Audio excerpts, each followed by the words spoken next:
आज जो मैं आपको सुना रहा हूँ कहानी, शायद सुनने के बाद आपकी आंखों में आ जाएगा पानी। ये कहानी लगन, समर्पण, निष्ठा और साथ की है। ये कहानी जितनी मेरी है उतनी ही आपकी है। इस कहानी का जो मुख्य किरदार है वो हमारे आपके जीवन का आधार है। वो आपके लिए ज़्यादा, अपने लिए कम बनी है। हाँ जी, बिल्कुल सही समझ रहे हैं आप। वो हमारे आपकी पत्नी है।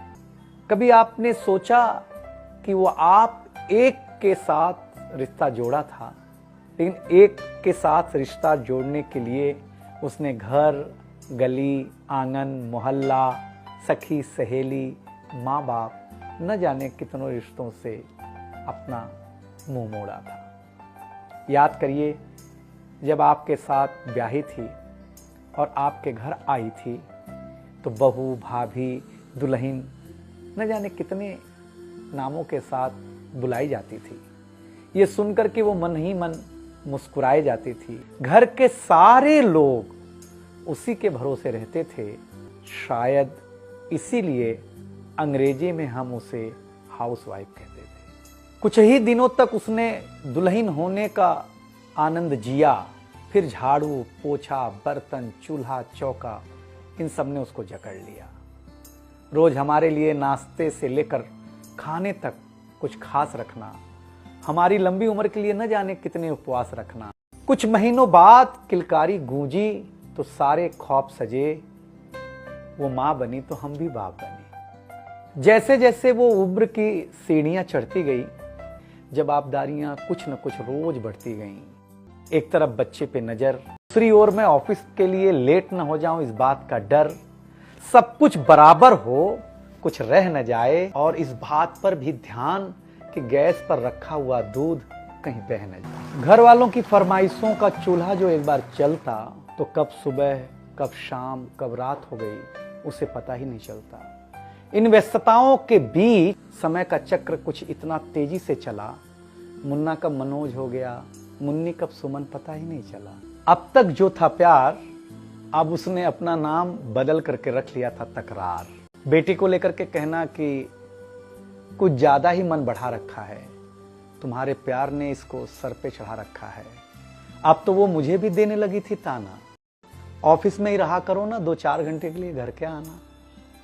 शादी के इतने दिनों बाद भी आज भी हमें सुनना पड़ता है कि न जाने कौन सा पाप किया था जो आपके साथ ब्याह किया। और ये तो रोज की थी कहानी।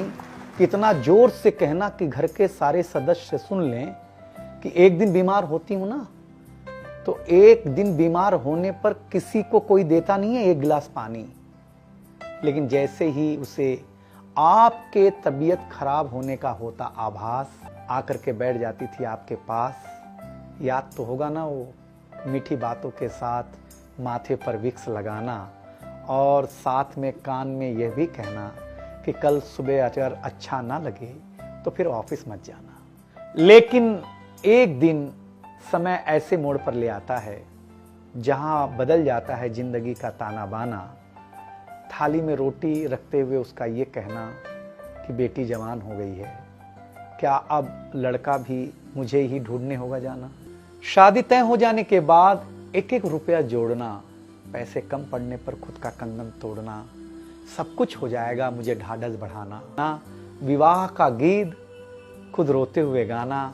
याद तो होगा ना आप लोगों को ये गुजरा हुआ जमाना। कुछ समय बाद जब हम जवाबदारियों से मुक्त हो जाते हैं तो कुछ ज्यादा ही धर्मयुक्त हो जाते हैं। उम्र के अंतिम पड़ाव पर हम बीमारियों के बीच जीने लगे हैं, बिना शक्कर की चाय पीने लगे हैं। लेकिन सच ये है कि जब तक हमारी आपकी पत्नी साथ है, चाय मीठी हो न हो, लेकिन जिंदगी में पूरी मिठास है। जबकि पत्नी के बारे में बहुत कम लिखा गया है, हर जगह माँ का ही गुणगान है। मैं मानता हूँ कि माँ महान है, लेकिन आपके जीवन में आपकी पत्नी का भी महत्वपूर्ण योगदान है।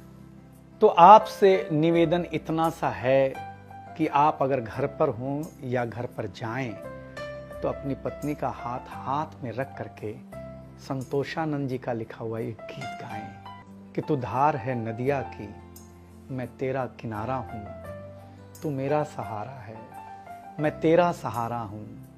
आँखों में समंदर है, आशाओं का पानी है, जिंदगी कुछ भी नहीं, तेरी मेरी कहानी।